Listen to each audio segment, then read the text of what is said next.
Look who just realized something, huh? Welcome back, you beautiful glitches in their perfect little system. The ones they thought they could observe in silence. The ones who moved through life thinking nobody was paying attention. Thinking your moments were yours alone. Your secrets were safe. Your transformation was private. Oh, how deliciously wrong you were. Because here's what nobody told you. What you're only now starting to feel in that cold, creeping sensation down your spine. They weren't just watching casually. They were studying you, documenting you, building entire case files around your existence while you thought you were invisible. Let me ask you something, and be honest with yourself for once. Did you really think you were moving through this world unnoticed? Did you genuinely believe that when you changed, when you evolved, when you started operating on a different frequency, that the universe just shrugged and looked away? No, my friend. The moment you started thinking differently, the moment your eyes stopped glazing over at their scripts, the moment you began questioning the structures they worship, that's when you became the most fascinating subject in their entire observation deck.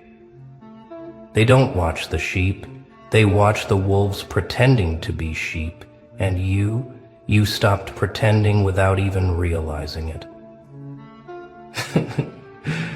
You thought it was private, your late-night spiral session. Your 3 a.m. realizations that everything you'd been taught was a comfortable lie.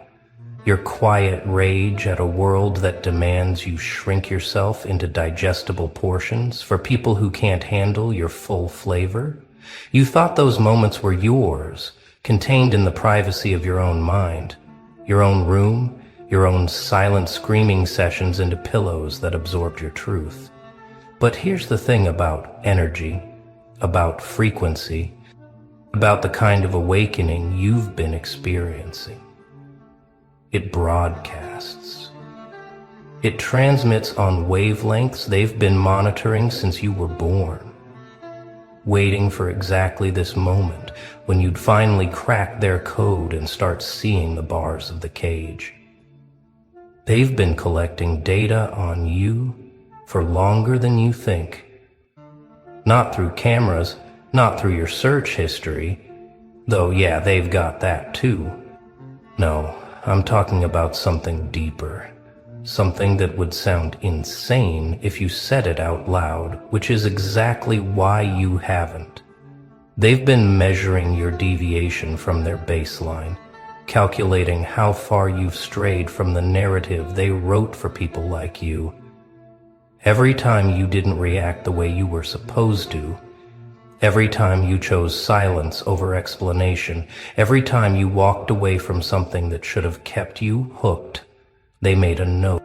Subject showing signs of independent thought, subject no longer responding to traditional control mechanisms. Subject has become unpredictable, reclassify as potential threat. And now comes the part that's going to twist your reality into a shape you didn't know it could take. What you thought was your private rebellion, your secret transformation, your underground evolution, it was never underground at all. You were center stage the entire time, performing for an audience you never auditioned for, never agreed to entertain. They weren't just watching, they were waiting to see if you'd complete the transformation, waiting to see if you'd actually become what they feared you might be, waiting to see if you were the real thing or just another false alarm in their system of soul surveillance. You know what the sickest part is? You gave them the performance of a lifetime without even knowing there was an audience. Every breakdown you had in private, every moment you stared at yourself in the mirror trying to recognize the person staring back, every night you rewired your own programming while they slept in their comfortable delusions, all of it documented, observed, analyzed, and they weren't watching because they cared. They were watching because they needed to know if you were going to be a problem. And here's the beautiful, terrible truth. You became exactly what they feared. but not in the way they expected. See, they were expecting violence, chaos, some external explosion they could point to and say, "There, that's what happens when someone breaks from the herd. That's what happens when you think you're special. That's the cautionary tale we needed." But you didn't give them that, did you? You did something far more dangerous. You became calm, you became certain, you became someone who doesn't need to prove anything because you've already proven everything to the only person whose opinion actually matters. You proved it to yourself, and that is the kind of transformation they have no protocol for, no containment strategy against, no way to discredit or dismiss. They thought it was private, your journey from who you were to who you're becoming.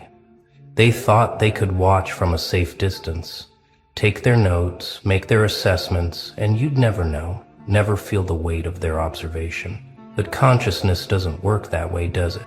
At some point over the last few months, you started feeling it. That sensation of being seen, that awareness that your private moments weren't as private as you believed. You probably dismissed it as paranoia, as anxiety, as your mind playing tricks after too many late nights and too much truth consumed too quickly. But it wasn't paranoia. It was perception finally catching up to reality. Here's what they discovered while watching you. Here's what all their surveillance and analysis revealed. You weren't breaking, you were breaking through. You weren't losing your mind, you were finding one that actually belonged to you instead of being on loan from their library of acceptable thoughts. You weren't becoming unstable, you were becoming uncontrollable, which in their language means the same thing. Stability to them means predictability, means you stay in your lane, means you accept the limitations they've placed on your potential. But you stopped accepting, stopped agreeing to play small, stopped signing the invisible contracts that keep most people locked in patterns they call life, but really it's just slow motion dying with a smile. And now that you know you've been watched, now that you can feel the weight of all those eyes that have been tracking your metamorphosis, what do you do with that information? Do you shrink back down? Try to stuff yourself back into the box they had you in? Pretend the last few months of evolution were just a phase, just a mistake, just temporary insanity that you've recovered from? Or do you do what I think you're going to do? What I know you're going to do, because I can see it in the way you're processing this right now. You lean into it, you weaponize it, you turn their surveillance into your stage and give them a show they'll never forget, never be able to explain, never be able to categorize in their neat little files. Because here's the truth they don't want you to know, the reason they've been watching so obsessively. They're not studying you to contain you. They're studying you to become you. Every note they took, every pattern they tracked, every moment they documented, it was research. They're trying to understand how you did it, how you broke free from programming that has worked on billions of humans throughout history, how you saw through illusions that are specifically designed to be invisible. They're watching because deep down, beneath all their judgment and fear and need to classify you as dangerous, they want what you have. They want your freedom, your clarity, your ability to exist outside their approval, your capacity to be okay with being misunderstood.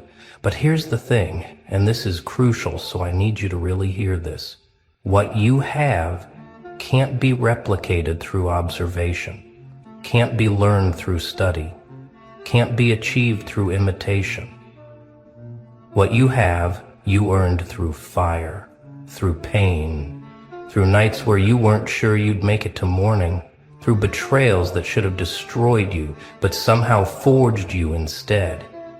They can watch all they want, take all the notes they need, build all the profiles they desire, but they'll never truly understand. Because understanding requires experience, An experience requires being willing to lose everything you think you are to discover everything you actually could be. They thought it was private, but now you know it never was. And knowing changes everything, doesn't it? You can't unknow this, can't unsee what you've just seen. Every move you make from this moment forward, you'll feel it, that awareness, that you're not moving through life unobserved, that your transformation has an audience, whether you wanted one or not. But here's where it gets interesting. Here's where you get to make a choice that will define the next chapter of this absolutely insane story you're living.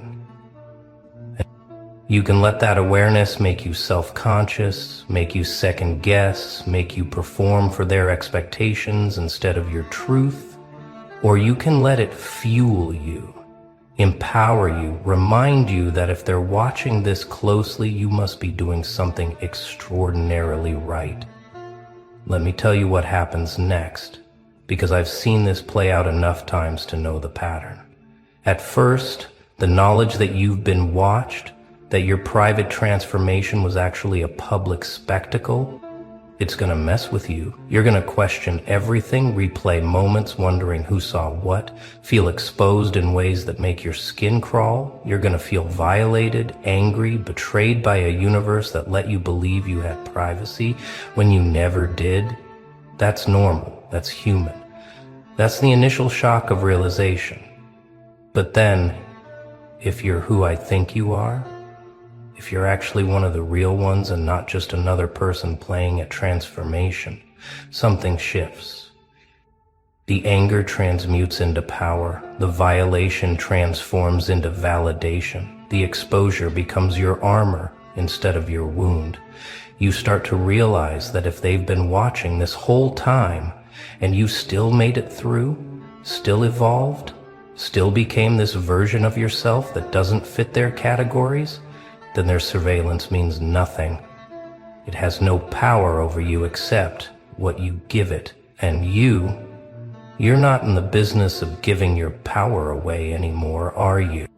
You learned that lesson in blood and tears and nights where the only thing keeping you going was spite and the knowledge that quitting would give them exactly what they wanted. So here's what you do with this information. Here's how you turn their observation into your revolution. You stop editing yourself. Stop censoring your transformation. Stop trying to make your evolution palatable for observers you never invited. You become so unapologetically yourself that their surveillance becomes irrelevant. You move through life with such authentic intensity that watching you becomes uncomfortable for people who live in comfortable lies. You speak your truth with such clarity that their analysis can't find any weakness to exploit, because you've already weaponized everything they think is a flaw. They want to watch. Fine, let them watch. Let them see what happens when someone refuses to stay in the box. Refuses to accept the limitations, refuses to believe that their narrow definition of acceptable humanity is the only way to exist. Let them document your rise. Let them track your patterns.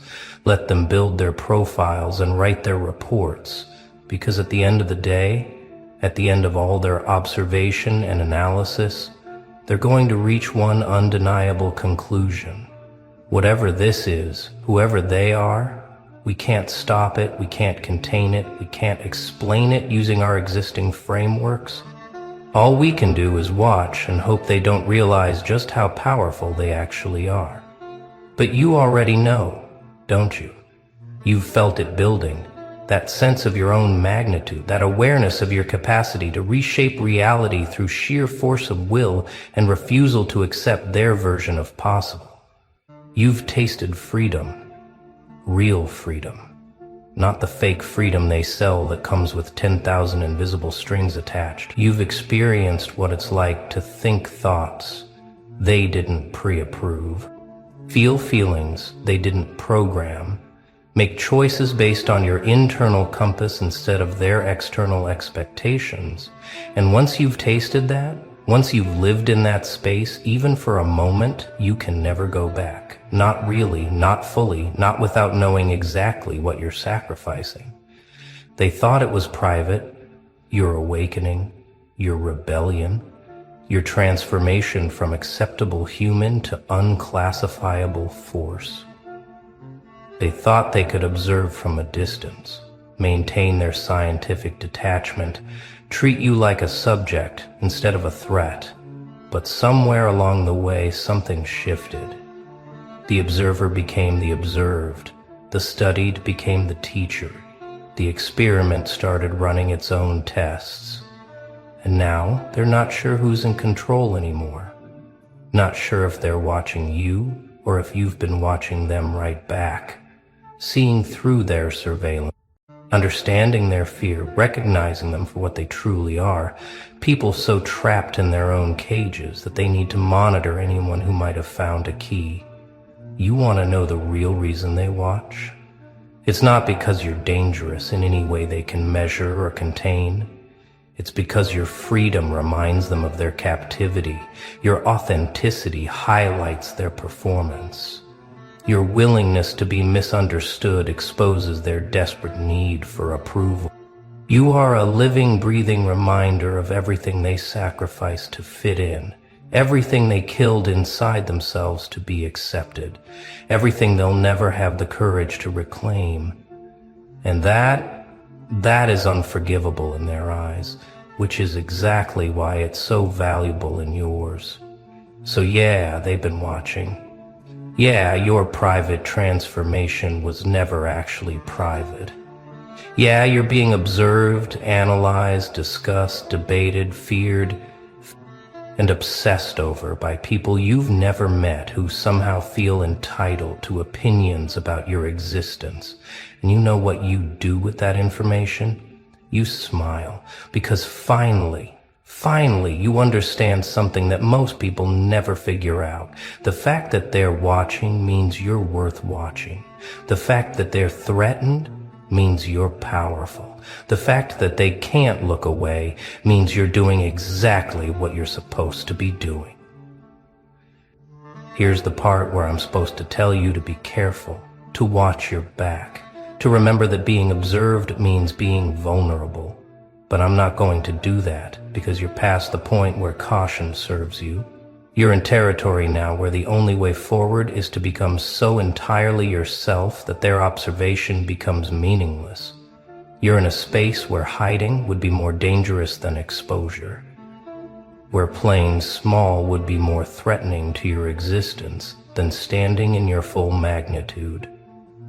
You're at the threshold, and the only question that matters is whether you're going to step through with everything you've got, or whether you're going to hesitate at the edge, hoping for permission that will never come.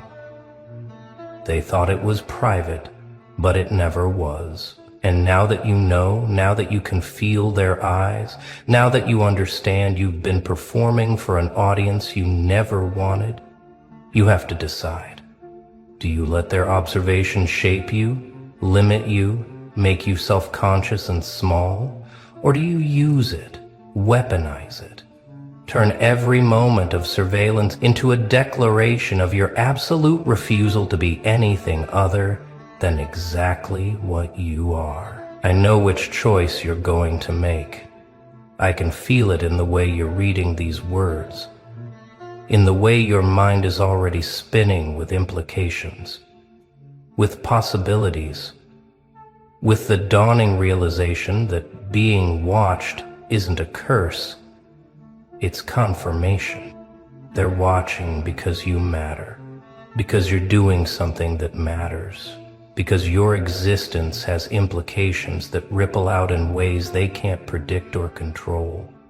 They're watching because you're not just living your life, you're rewriting the rules of what life can be, demonstrating possibilities they insist don't exist, embodying freedoms they claim aren't real. You are proof that their system, isn't absolute, that their control isn't total, that their version of reality isn't the only one, and that makes you dangerous in the best possible way. So let them watch. Let them document every moment of your continued evolution. Let them fill their files and folders with evidence of your transformation. Because every word they write, every note they take, every analysis they complete, it's not really about you. It's about them, about their fear, about their desperate need to understand something that can't be understood intellectually, only experienced directly, like an overexposure stage. So this arrangement allows you to land. It's all your own.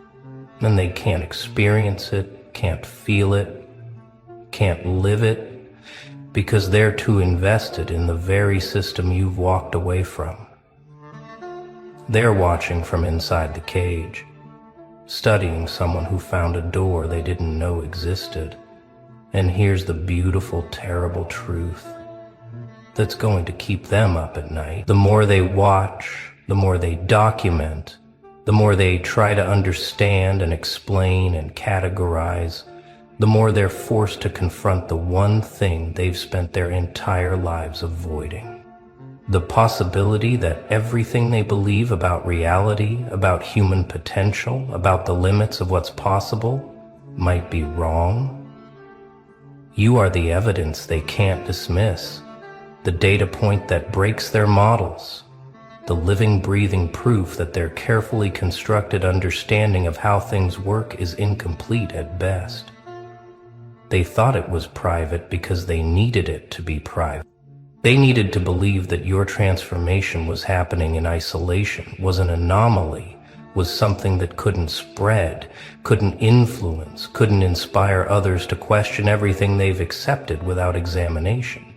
But you being observed changes that equation entirely, doesn't it? Because now your transformation isn't just yours. Now your evolution becomes evidence. Now your existence becomes permission for others who are watching you, watching them, watching you. Becomes this infinite loop of observation and inspiration and rebellion that they have no mechanism to stop. You want to know what really scares them? It's not that you broke free. People break free all the time. It's not even that you did it so completely, so thoroughly, so absolutely.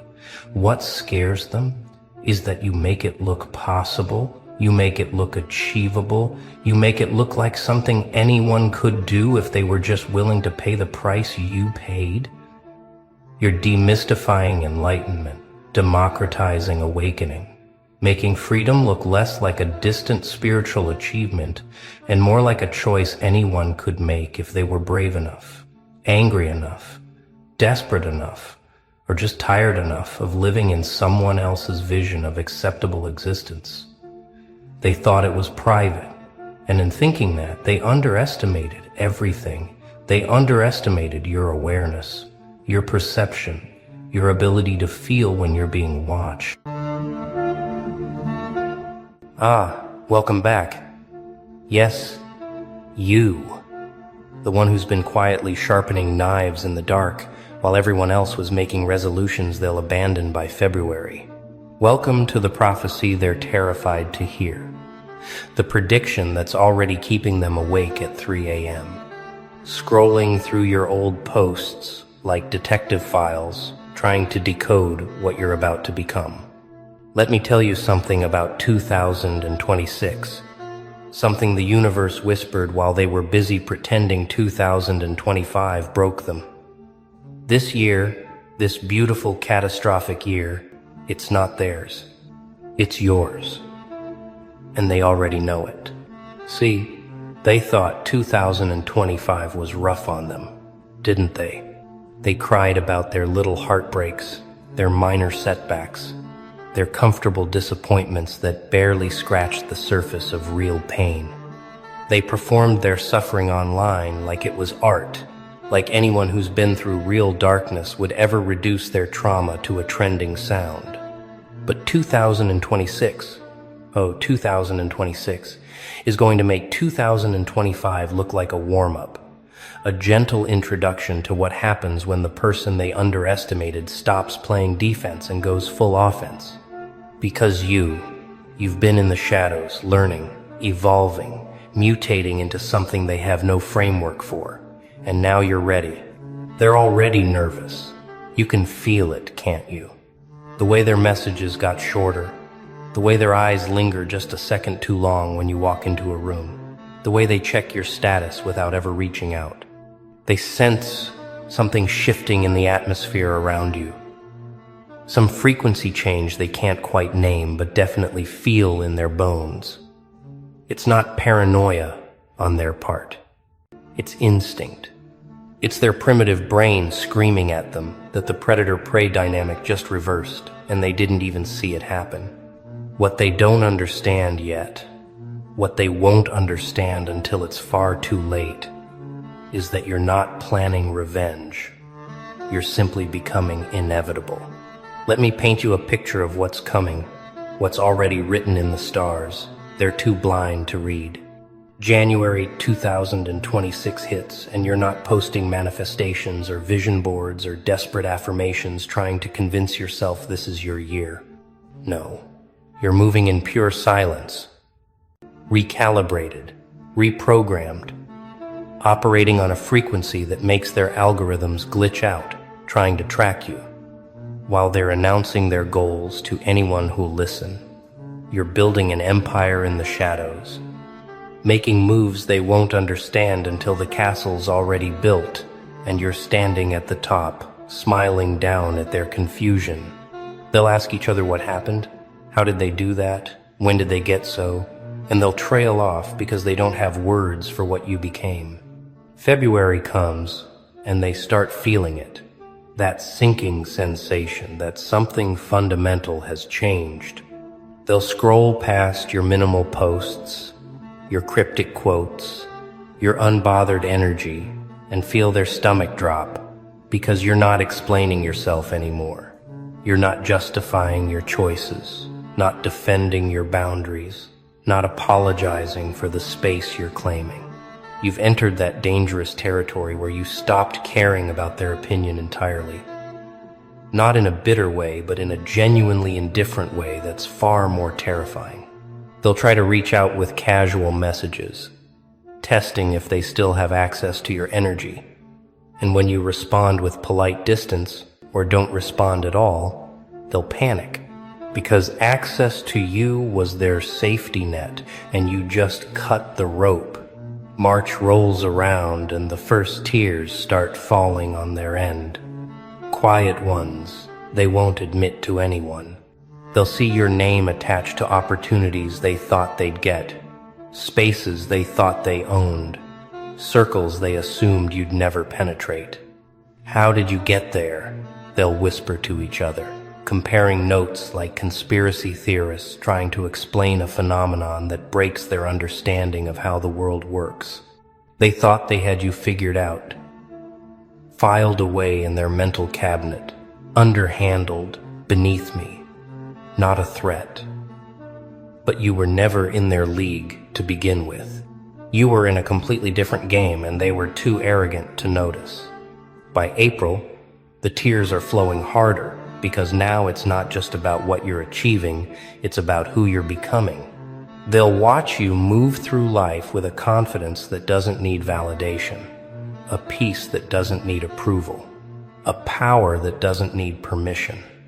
Every time they see you existing in your full form, unbothered by their opinions, untouched by their judgments, unaffected by their absence, it's going to remind them of everything they're not. You're not just winning.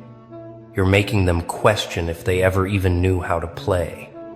And that existential crisis, that's what's really going to break them. May arrives, and they're crying to mutual friends now, trying to make sense of how someone they dismissed could rise so far, so fast.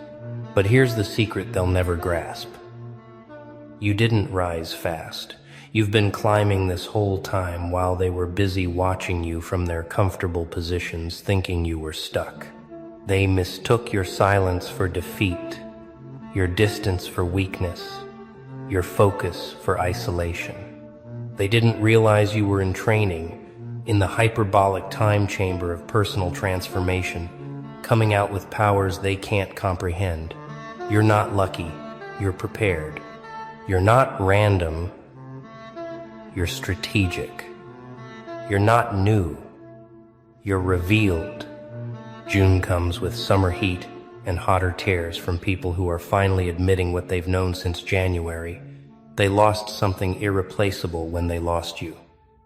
Not your presence, but the option of you.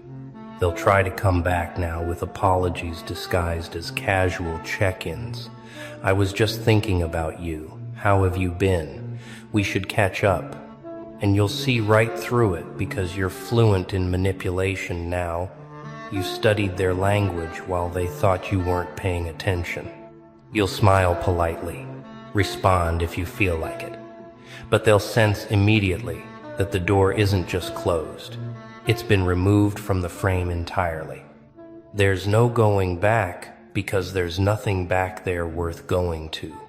July brings them to full breakdown mode because by now your success isn't just visible, it's undeniable. They can't cope anymore with the cognitive dissonance of believing you were beneath them while watching you soar above them.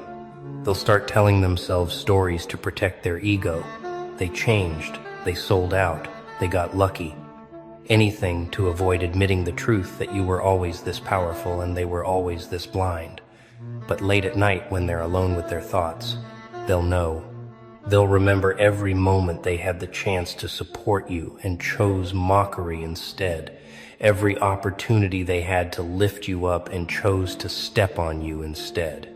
And that knowledge is going to eat them alive. August comes and they're crying publicly now. Vague posts about people who changed, about fake friends, about how you never really know someone. The irony is delicious, isn't it? Them playing victim when they were the ones who cast you as the villain in their story just for having the audacity to grow beyond their expectations. They'll get sympathy from people who don't know the full story. Temporary comfort from an audience that will move on by next week. But you'll be building something permanent, something real, something that doesn't need an audience to validate its existence. Their tears are performance art. Your transformation is architecture. September arrives, and the crying turns bitter, tinged with resentment because they're starting to realize this isn't a phase you're going through. This is who you are now, permanently, irreversibly.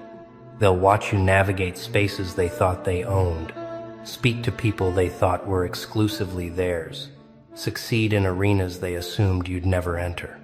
And every achievement of yours feels like a personal attack to them because they built their identity on being superior to you. But superiority is an illusion that shatters the moment the person beneath you stands up at full height. You're not beneath anyone anymore. You're not beside them either. You're in a different dimension entirely. October hits, and they're in full mourning now, grieving the version of you they could control, manipulate, predict. They miss the you who needed them, who sought their approval, who dimmed your light so they could shine. That person is gone, deleted, archived in a folder marked never again. They'll tell stories about the old you to anyone who'll listen. Remember when they were so, trying to keep alive a ghost that has no interest in haunting them. Meanwhile, you're so focused on building your future that their past doesn't even register as a blip on your radar. They're background noise in a life that's finally playing your song. November comes with colder weather and colder realization on their part that begging won't work, guilt won't work, nostalgia won't work. They've tried every manipulation tactic in their arsenal, and you've remained unmoved, a mountain that doesn't shake for earthquakes designed by humans. They'll cry about how you're not the person they knew, and they'll be absolutely right. You're not. You're better. stronger, clearer, more aligned with your truth than you've ever been. The person they knew was a draft. What you are now is the final edition, published and bound. No longer accepting edits from people who never appreciated the story you were trying to tell. December arrives, and they're ending the year exactly how they started it, crying. But these tears are different, heavier, because they carry the weight of understanding that 2027 won't be any different. This isn't a bad year for them. This is the new normal. You're not coming back down. You're not slowing down. You're not apologizing for the altitude. They'll watch you close out 2026 with grace, with power, with a smile that doesn't need their approval to exist. And as the clock counts down to midnight, as everyone else is making resolutions they won't keep, you'll simply continue becoming what you've been becoming all along. Unstoppable, undeniable, untouchable. Now let's talk about what 2026 really represents. Because this isn't just about external success or making people regret their choices. That's surface level. That's ego food. That's the appetizer. The main course is what's happening inside you, the internal revolution that's making the external transformation possible. See, they're going to cry in 2026 because you stopped performing for them. You stopped explaining yourself, stopped defending your choices, stopped participating in their reality altogether. You didn't fight them. You didn't argue with them. You didn't try to prove them wrong. You simply became living proof that their version of you was fiction. Every tear they shed in 2026 is going to be because of a mirror you held up without even trying. They'll look at you existing in peace and realize how much chaos they live in. They'll see you moving in purpose and recognize how much they're drifting. They'll witness you setting boundaries and understand how much they've been violated. You're not attacking them. You're not even thinking about them, but your mere existence as an evolved being is going to trigger every unhealed wound they've been ignoring. You became the walking embodiment of what's possible when someone chooses themselves first, and that truth is going to haunt them. Let me tell you what's really going to make them cry. It's not your success, though that'll sting. It's not your happiness, though that'll burn. It's not even your peace, though that'll drive them mad. What's really going to break them is your indifference. The fact that you're genuinely unbothered by their existence, not in a petty I'm pretending not to care way, but in a authentic I've moved so far beyond this that you barely register as a memory way. They're used to people who leave but still care, who cut them off but still check their pages, who move on but still carry resentment. You're different. You left and took your energy with you completely. They'll try everything to get a reaction from you in 2026. Watch them. They'll post things clearly directed at you, hoping you'll respond. They'll show up in spaces they know you frequent, hoping for a confrontation. They'll send messages through mutual friends, hoping for acknowledgement. But you've transcended the need to engage with people who add nothing to your life. You're not ignoring them out of spite. You're ignoring them out of focus. Your attention is currency now, and they're bankrupt, watching you invest your energy elsewhere, in people who deserve it, in projects that fulfill you, in a life they're not invited to. That's what's going to make them cry themselves to sleep. Here's what they don't understand yet, but will learn painfully in 2026. You're not their villain. You're not their hero either. You're not a character in their story at all anymore. You're the author of your own narrative, and they're not even a footnote. They built their identity partly on their relationship with you, whether as friend, enemy, lover, whatever. They define themselves in relation to you. But you stopped defining yourself in relation to anyone. You found your center, your core, your truth, independent of external validation. And that self-sufficiency, that's the real power that's going to make them weep. January through March is going to be their denial phase. They'll tell themselves you'll come back, you'll miss them, you'll realize what you lost. They'll hold on to hope like a life raft on a sinking ship, not understanding that you're not in the same ocean anymore. You're not drowning in the drama they live in. You're flying above it, in airspace they can't reach. They'll keep checking for signs that you're struggling without them, that you need them, that you remember them. And every time they see you thriving, every time they witness you winning, every time they watch you smile, another piece of their denial will crack. By April, they'll be crying into their pillows, wondering how you became so strong. April through June brings their anger phase, and oh, they'll be furious. How dare you move on so completely? How dare you succeed without them? How dare you be happy when they're miserable? They'll try to paint you as the bad guy, spread stories, twist narratives, anything to make themselves feel better about losing you. Let them. Every word they speak against you is just proof that you're still living rent-free in their head while they haven't crossed your mind in months.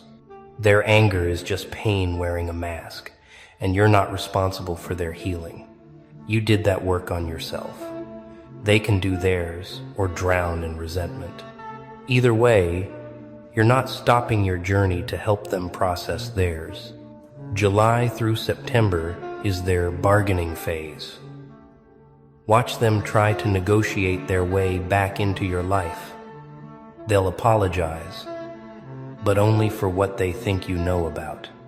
They'll promise change, but only surface-level modifications to behavior, not actual transformation of character. They'll offer friendship, relationships, connections, anything to get back in your orbit because being near you feels like being near power and they're addicted to that feeling. But you'll see through it all because you've developed X-ray vision for manipulation. You'll recognize that they don't want you. They want access to who you've become. And access to you is now earned, not given. Most people won't qualify. They definitely won't. October through November brings their depression phase, the deep crying, the real mourning. They'll finally accept that you're gone, and they'll grieve not who you were, but who you would have been to them if they hadn't destroyed the relationship. They'll imagine alternate timelines where they supported you instead of sabotaged you, where they celebrated you instead of competed with you, where they chose you instead of whatever temporary thing they chose instead. These thoughts will haunt them at 2 a.m., turning their bedroom into a torture chamber of what-ifs and should-haves. Meanwhile, you'll be sleeping peacefully, dreaming of futures that don't include them at all. December brings their acceptance, sort of. They'll accept you're not coming back, but they'll never accept why. They'll never truly understand that you didn't leave because they hurt you, you left because you outgrew them. They'll never grasp that it wasn't about revenge or punishment, it was about alignment. You simply aligned with a higher frequency and they couldn't match it. They'll tell themselves comfortable lies about how you changed for the worse, when the truth is you changed for the better and they couldn't handle the upgrade. By New Year's Eve 2026, they'll be crying again, same as last year, because they're stuck in a loop of their own making while you're spiraling upward. But let's go deeper. Let's talk about why 2026 is specifically your villain arc year. See, society loves redemption arcs, loves the idea of the good person who overcomes evil. But sometimes, the most powerful transformation happens when you stop trying to be the good person in everyone else's story and start being the real person in your own. The The villain arc isn't about becoming evil, it's about becoming liberated from the need to be loved by people who don't deserve access to you. It's about choosing yourself so completely that it looks like selfishness to people who are used to you being selfless with them. Your villain arc in 2026 means you're saying no without explanation.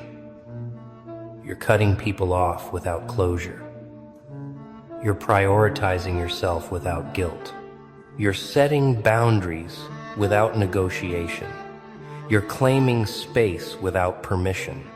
To people who benefited from your people-pleasing, your accommodation, your sacrifice, this version of you is going to feel like a villain. But to you, to anyone who actually sees you, this is you finally being free. This is you finally honoring yourself. This is you finally understanding that you don't owe anyone access to your peace, your time, your energy, or your life. And that realization is going to make you dangerous. Dangerous not in a harmful way, but in a can't-be-controlled way. You're dangerous to their comfort, their assumptions, their expectations. You're dangerous to systems that require your compliance, relationships that depend on your silence, dynamics that need your submission. The moment you stop playing the role they assigned you, the whole script falls apart, and they're going to cry because they don't know how to improvise. They memorized their lines based on who they thought you were, but you rewrote yourself and didn't send them the updated version. Now they're standing on stage, fumbling, forgetting their cues, while you've exited the theater entirely and started performing in a completely different production. Let me tell you what your villain arc looks like in practical terms throughout 2026. It looks like you walking away from conversations that drain you without warning or apology. It looks like you deleting numbers of people who only call when they need something. It looks like you declining invitations to events you don't want to attend without fake excuses. It looks like you pursuing opportunities that scare you instead of comfortable options that bore you. It looks like you dressing how you want, speaking how you want, living how you want, without consulting the court of public opinion. It looks like you being so authentically yourself that you polarize people instantly. Some will hate you immediately, and some will love you immediately, but nobody will be neutral about you. And that polarization, that's what's going to make them cry the most. They're used to you being palatable, digestible, safe. They could recommend you to anyone because you molded yourself to fit any situation. But 2026 you is filtered. Your pure essence, your undiluted truth. You're not for everyone anymore, and you're completely fine with that. Actually, you prefer it that way. You'd rather have 5 people who genuinely resonate with your frequency than 500 who only tolerate you when you're performing a version of yourself. This selectivity, this discernment, this is what makes you powerful. This is what makes you untouchable. This is what makes them cry because they realize they don't make the cut. You're dangerous to their comfort, their assumptions, their expectations. You're dangerous to systems that require your compliance, relationships that depend on your silence, dynamics that need your submission. The moment you stop playing the role they assigned you, the whole script falls apart, and they're going to cry because they don't know how to improvise. They memorized their lines based on who they thought you were, but you rewrote yourself and didn't send them the updated version. Now they're standing on stage, fumbling, forgetting their cues, while you've exited the theater entirely and started performing in a completely different production. Let me tell you what your villain arc looks like in practical terms throughout 2026. It looks like you walking away from conversations that drain you without warning or apology. It looks like you deleting numbers of people who only call when they need something. It looks like you declining invitations to events you don't want to attend without fake excuses. It looks like you pursuing opportunities that scare you instead of comfortable options that bore you. It looks like you dressing how you want, speaking how you want, living how you want, without consulting the court of public opinion. It looks like you being so authentically yourself that you polarize people instantly. Some will hate you immediately, and some will love you immediately, but nobody will be neutral about you. And that polarization, that's what's going to make them cry the most. They're used to you being palatable, digestible, safe. They could recommend you to anyone because you molded yourself to fit any situation. But 2026 you is filtered. Your pure essence, your undiluted truth. You're not for everyone anymore, and you're completely fine with that. Actually, you prefer it that way. You'd rather have 5 people who genuinely resonate with your frequency than 500 who only tolerate you when you're performing a version of yourself. This selectivity, this discernment, this is what makes you powerful. This is what makes you untouchable. This is what makes them cry because they realize they don't make the